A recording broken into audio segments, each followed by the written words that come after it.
Hello student, good morning all of you. जैसा कि आप जानते हैं, गवर्नमेंट ने एक ऑनलाइन शिक्षा का प्रोसेस स्टार्ट किया है। उसमें आरपीएस के जीआईसी की तरफ से हम लोग जुड़ चुके हैं और आप तक इस ऑनलाइन शिक्षा के माध्यम से हम लोग पहुंचा सकेंगे अपनी शिक्षा, और आप अपने परीक्षा में उपयोगी ढंग से इसका उपयोग करेंगे। और सतीश सर के सौजन्य से ये स्टार्ट किया गया है। बहुत अच्छी पहल रही। आप अपने घर पे बैठ के हमें आप देख पाएंगे और पढ़ पाएंगे, कुछ सीख पाएंगे। हम बहुत उत्सुक थे इस पल के लिए। आज हम लोग आप तक ये वीडियो पहुंचाएंगे। इस वीडियो के माध्यम से आपके घर पे कुछ लोग भी और शिक्षा प्राप्त कर सकेंगे जो हमसे नहीं जुड़े थे ऑफलाइन में, वो भी ऑनलाइन में जुड़ सकेंगे। आइए हम लोग स्टार्ट करते हैं रसायन विज्ञान। सबसे पहले इसके बारे में जानते हैं हम लोग। रसायन विज्ञान है क्या? विज्ञान की एक शाखा है, विज्ञान की एक शाखा है जिसके अंतर्गत हम द्रव्य की संरचना, संगठन, उसके गुणधर्म का अध्ययन करते हैं। उसे हम क्या कहते हैं? रसायन विज्ञान। रसायन विज्ञान विज्ञान की वह शाखा है जिसके अंतर्गत द्रव्य की संरचना, संगठन तथा उसके गुणधर्म और उनमें होने वाले क्रियाओं का अध्ययन करते हैं। उसे हम रसायन विज्ञान कहते हैं। रसायन विज्ञान केमिस्ट्री शब्द की उत्पत्ति कहाँ से हुई है, इसके बारे में हम जानते हैं। केमिस्ट्री शब्द की उत्पत्ति मिस्र के प्राचीन शब्द केमिया से हुई है। मिस्र के प्राचीन शब्द केमिया से, जिसका शाब्दिक अर्थ है काला रंग। ये मिस्र के लोग इसे केमिया कहते हैं, हम लोग अपने भाषा में इसे काला रंग कहते हैं। आइए जानते हैं फादर ऑफ केमिस्ट्री, केमिस्ट्री के जनक, रसायन विज्ञान के जनक कौन है? एंटनी लेवासियर। इंग्लिश में इन्हें एंटनी लेवाजियर कहते हैं। उसके बाद हम लोग चर्चा किए थे पदार्थ की संरचना, संगठन का। तो हम लोग पदार्थ के बारे में जानते हैं। पदार्थ यानी द्रव्य। पदार्थ को ही द्रव्य कहते हैं। मैटर, सब्सटेंस कुछ भी कह सकते हैं, वो पदार्थ ही होगा। वह वस्तु जो स्थान घेरता है, जिसमें द्रव्यमान होता है, उसे हम पदार्थ या द्रव्य कहते हैं। वह वस्तु जो स्थान घेरता है, जिसमें द्रव्यमान होता है, उसे हम पदार्थ कहते हैं। जैसे ये हमारे पास चौक है, इसे हम कहीं रखते हैं तो ये स्थान घेरेगा और इसमें द्रव्यमान भी होगा। अगर हम इसे उठाते हैं तो ओजन सा लगता है, तो ये क्या है? पदार्थ है। अब पदार्थ की अवस्थाएं, पदार्थ की पहले हम पढ़ते थे 3 अवस्थाएं। अब एनसीईआरटी में 5 अवस्थाएं आ गई हैं, तो उनके बारे में हम चर्चा करते हैं। 5 अवस्थाएं कौन कौन सी है? सबसे पहले ठोस। सब लोग जानते होंगे, ठोस से परिचित होंगे। ठोस क्या है? इंग्लिश में इसे सॉलिड कहते हैं। पदार्थ की वह अवस्था जिसके आयतन एवं आकार दोनों निश्चित होते हैं, उसे ठोस कहते हैं। जैसे हम इस वस्तु को, या फिर ये डस्टर है हमारे पास, इसे हम कहीं भी रख दें, इसके आकार और आयतन में कोई परिवर्तन नहीं होगा, यह निश्चित रहेगा, तो इसे हम क्या कहेंगे? ठोस कहेंगे। ये बहुत अच्छा एग्जाम्पल है हमारे पास सॉलिड का। अब दूसरी चर्चा करते हैं हम, दूसरी अवस्था जिसे कहते हैं द्रव, इंग्लिश में लिक्विड। पदार्थ की वह अवस्था, पदार्थ की वह अवस्था जिसके आयतन निश्चित तथा आकार अनिश्चित होते हैं, उसे हम द्रव कहते हैं। जैसे अगर हम पानी को किसी बोतल में डालें या फिर किसी मग्गे में डालें तो उसका आकार ले लेता है, लेकिन पानी के आयतन में कोई परिवर्तन नहीं होता, तो हम कह सकते हैं पदार्थ की वह अवस्था जिसके आयतन निश्चित तथा आकार अनिश्चित होते हैं, उसे द्रव कहते हैं। बात करते हैं गैस की। गैस को इंग्लिश में भी गैस कहते हैं।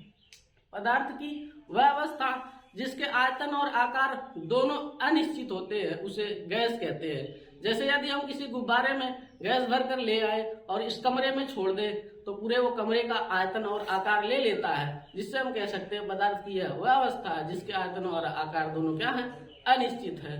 अब बात करते हैं चौथी अवस्था जिसे कहते हैं प्लाज्मा। पदार्थ की वह अवस्था जिसके कण आवेशित होते हैं, उसे हम प्लाज्मा कहते हैं। एक बार फिर से सुन लीजिए, ये चौथी क्या है? पदार्थ की वह अवस्था जिसके कण आवेशित होते हैं, उसे प्लाज्मा कहते हैं। और बात करते हैं जैसे तारों का टिमटिमाना, यह प्लाज्मा के कारण है। और हम जानते हैं प्रकाश के अपवर्तन के कारण भी है, फिजिक्स में, लेकिन केमिस्ट्री की चर्चा कर रहे हैं हम, तो प्लाज्मा के कारण तारों का टिमटिमाना। और 5वीं अवस्था जो अपनी, वो है बोस आइंस्टीन कंडेंसेट। 2 वैज्ञानिकों ने मिलकर इस बात पे चर्चा की थी, बोस आइंस्टीन कंडेंसेट। इस 5वीं अवस्था की खोज बोस और आइंस्टीन ने की थी। यह पदार्थ की बहुत ही दुर्लभ अवस्था है। यह तब संज्ञान में आता है जब हम दाब बढ़ाते या तापमान कम करते हैं। जैसे हम अगर तापमान कम करते हैं तो जो पदार्थ के कण है वो पास आ जाते हैं, जिससे हमें स्पष्ट दिखाई देते हैं। हम जहाँ हैं ये अवस्था मौजूद है, लेकिन यह इसलिए नहीं दिखाई देता कि ये वायु का 1,00,000वां भाग होता है। एक तो वायु ऐसे भी हमें ना दिखाई देती, तो 1,00,000वां भाग कहाँ से दिखाई दे रहा है, जिसके कारण हम इस अवस्था को नहीं देख पाते हैं। और आगे हम चर्चा करते हैं इसी कड़ी में परमाणु। ये सब सभी क्लास के लिए इम्पोर्टेंट है, कोई एक क्लास के लिए नहीं है। ये जो ऐसा वीडियो बनाया जा रहा है हमारे यहाँ 8th से लेके 12th तक के स्टूडेंट देख सकते हैं, और ये जानकारी उनके लिए बहुत महत्वपूर्ण होगी। तो हम चर्चा करते हैं। हाँ, हम लोग चर्चा करेंगे इसी कड़ी में परमाणु। परमाणु क्या होते हैं उसके बारे में चर्चा करेंगे। तो आप देखिए, परमाणु किसे कहते हैं? ब्रह्मांड में उपस्थित सबसे सूक्ष्मतम कण को परमाणु कहते हैं। जैसे कि जॉन डाल्टन ने बताया था, परमाणु एक अविभाज्य कण है, लेकिन बाद में इनकी थ्योरी मिथ्या हो गई। परमाणु 3 मूल कणों से मिलकर बना है, जिसमें अपने 3 मूल कण कौन कौन से आते हैं? Proton, electron, neutron. परमाणु इन 3 मूलों कणों से मिलकर बना है, लेकिन उन्होंने बताया था परमाणु एक अविभाज्य कण है। लेकिन यह 3 मूल कणों से मिलकर बना, प्रोटॉन, इलेक्ट्रॉन, न्यूट्रॉन। इन्हें इस 3 मूल कणों के विभिन्न वैज्ञानिकों ने अपना खोज किया था। इसके बारे में हम लोग चर्चा आगे करेंगे। उसके बाद हम बात करते अणु की। अणु, मॉलिक्यूल। अणु किसे कहते हैं? 2 या 2 से अधिक परमाणुओं के मिलने से अणु बनते हैं। 2 या 2 से अधिक परमाणुओं के मिलने से अणु बनते हैं। फिर अगली चर्चा करते हैं हम तत्व, एलिमेंट। तत्व किसे कहते हैं? वे शुद्ध पदार्थ जिन्हें 2 या 2 से अधिक पदार्थों को मिलाकर नहीं बनाया जा सकता, उसे तत्व कहते हैं। वे शुद्ध पदार्थ जिन्हें 2 या 2 से अधिक पदार्थों को मिलाकर नहीं बनाया जा सकता, उसे तत्व कहते हैं, एलिमेंट है। तत्व अभी तक जो खोज हुआ है 126 है। अभी तक 126 तत्वों की खोज हुई है, लेकिन हम आवर्त सारणी में 118 ही पढ़ते हैं। जो अपनी आधुनिक आवर्त सारणी जिसे हेनरी मोजले ने दिया है, उसमें 118 एलिमेंट हम पढ़ते हैं, लेकिन खोज 126 की हो गई है। अगर आगे कोई आवर्त सारणी बनती है तो इन बाकी तत्वों की चर्चाएं होंगी। तो इसमें हम देखते हैं कैसे कहते हैं कि कोई शुद्ध पदार्थ है, वह केवल एक पदार्थ है, 2 या 2 से अधिक से नहीं बना है। जैसे अपने पास हाइड्रोजन है, यह एक तत्व है, इसमें केवल हाइड्रोजन है, ना कोई दूसरा पदार्थ है, इसलिए इसे कहते हैं हम वे शुद्ध पदार्थ जिन्हें 2 या 2 से अधिक पदार्थों को मिलाकर नहीं बनाया जा सकता, उसे तत्व कहते हैं। जैसे हीलियम है, हीलियम में केवल हीलियम, इसमें दूसरा कोई पदार्थ नहीं है, और यह कैसा है? शुद्ध है। लिथियम, लिथियम में दूसरा कोई पदार्थ नहीं है, यह भी शुद्ध है, यह एक एलिमेंट है। जितने भी लिखे जा रहे हैं ये सब तत्व है। तत्व अपने पास हम बताए 118 जिनके बारे में हम लोग पढ़ते हैं, तो उसमें से ये 3 तत्व हैं, hydrogen, helium, lithium, beryllium, boron, carbon, nitrogen. ये जो हम लिख रहे हैं इनके संकेत हैं, इनके नाम नहीं लिख रहे, इनके संकेत हैं, जो हम संकेत से ही ज्यादा करके पहचानते हैं। अगर हम केमिस्ट्री स्टार्ट कर रहे हैं, तत्व के बारे में जानना बहुत जरूरी है, और तत्व के संकेत बहुत खास है इसके लिए। अगर हम तत्व के संकेत नहीं जानते तो केमिस्ट्री में आगे पढ़ना बड़ा दुर्लभ होता है, इसलिए हम इसके पहले संकेत से ही चर्चा कर रहे हैं। तो सबसे पहले हमने हाइड्रोजन या एक तत्व है, हीलियम या एक तत्व है, लिथियम एक तत्व है, बेरिलियम ये भी तत्व है, बोरान तत्व है, कार्बन तत्व है, नाइट्रोजन, और इसके बारे में तो हम बहुत विधिवत जानते हैं, ऑक्सीजन यह भी एक तत्व है। ऑक्सीजन के बाद हम चर्चा करते हैं फ्लोरीन का।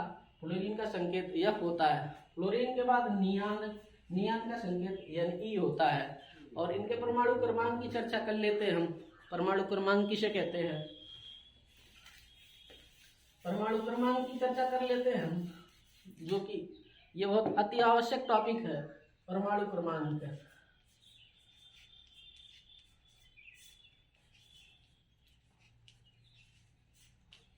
एटॉमिक नंबर, एटॉमिक नंबर परमाणु क्रमांक।